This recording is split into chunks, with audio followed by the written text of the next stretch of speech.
చంద్రబాబు పవన్ కళ్యాణ్ కలిసి ప్రకటించిన BC declaration అంతా బూటకమన్నారు బీసీ సంక్షేమ శాఖ మంత్రి చెల్లుబోయిన వేణుగోపాలకృష్ణ.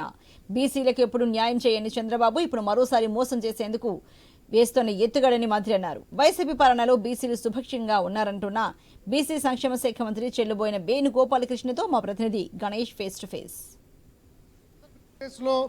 తెలుగుదేశం జనసేన బీసీ డిక్లరేషన్ ప్రకటించడం జరిగింది. అయితే ఈ డిక్లరేషన్ ఎట్లా చూస్తున్నారనేది రాష్ట్ర బీసీ సంక్షేమ శాఖ మంత్రి చెల్లిబోయిన వేణుగోపాలకృష్ణ మనతో ఉన్నారు. సార్, తెలుగుదేశం జనసేన ప్రకటించిన ఈ డిక్లరేషన్ ఎట్లా చూస్తున్నారు? చంద్రబాబు నాయుడు అబద్ధానికి కొత్త డ్రెస్ వేసినట్టు ఉంది.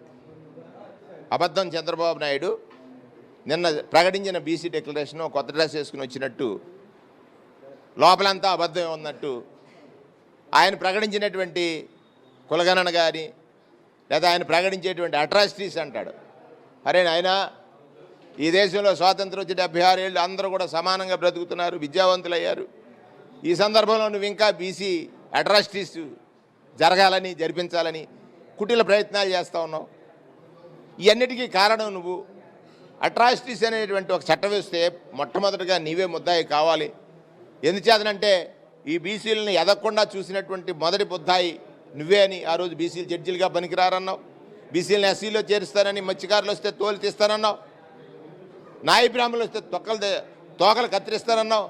ఇవాళ దేవాలయ కమిటీల్లో వాళ్ళకి దర్జాగా ఏ గుడుగు మెట్ల మీద అయితే వాయిద్యం చేశారో, ఏ గుడి మెట్ల మీద అయితే సేవ చేశారో వాళ్ళందరినీ కమిటీల్లో వేశాడు జగన్మోహన్ రెడ్డి గారు.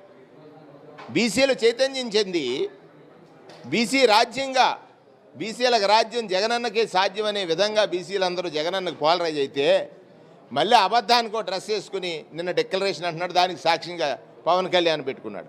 అంటే బీసీలు ఎప్పుడు కూడా ఎవరి వల్ల, ఏ కులాల వల్ల అట్రాసిటీస్ గురవుతారు? నేను అడుగుతున్నాను సూటిగా. అగ్ర కులాల వల్ల. అగ్ర కులాలే కదా చేసి, నీ పక్కనున్న ఎవరో నువ్వే కదా, నీ దగ్గరే కదా పనిచేసే వాళ్ళని, మీ వాళ్ళే కదా అట్రాసిటీస్ చేశారు. మరి అక్కడ చూడు, ఆ దశలో ఆలోచిస్తే చంద్రబాబు నాయుడు నిన్న చెప్పింది అబద్ధాలకి ఇంకొక రూపం.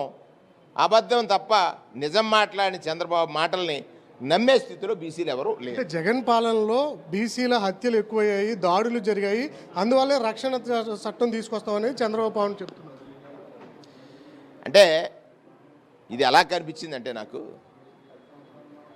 హత్యలు జరిగాయి అనుకుందాం, హత్యలకి 302 పెడతారు కదా, హత్యలకి 302 పెడతారు. నాకేమనిపించింది అంటే, నిన్న ఇతను చెప్పేటువంటి మాటలు విన్న తర్వాత కాపుల్ని బీసీల్లో చేరుస్తానన్నాడు, ఈ పరిధిలోది కాదు. మత్స్యకారులను ఎస్సీలో చేరుస్తాన్నాడు, ఇతని పరిధిలోది కాదు.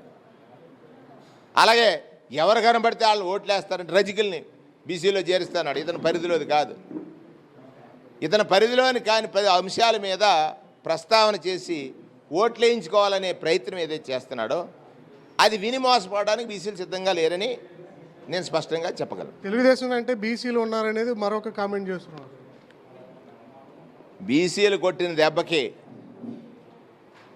తల గింగిర్లు తిరిగి 23కి మిగిలాడు, రేపు 3కి మిగలబోతున్నాడు. చూస్తున్నాం కదా, ఖచ్చితంగా బీసీలు వైసీపీ వెంటే ఉన్నారు. గత ఎన్నికల్లో బీసీల వ్యతిరేక ఓట్ల వల్ల ఓటమి పాలయ్యారు. బీసీ డిక్లరేషన్ నమ్మడానికి లేదు. చంద్రబాబు చెప్పింది ఎప్పుడు కూడా ఏమీ చేయనటువంటి పరిస్థితి కాబట్టి ఖచ్చితంగా బీసీ డిక్లరేషన్ అయితే ఆయన ఖండిస్తూ ఉన్నారు. కెమెరామెన్ తిరుమలతో గణేష్, ఐ న్యూస్, రాజమండ్రి.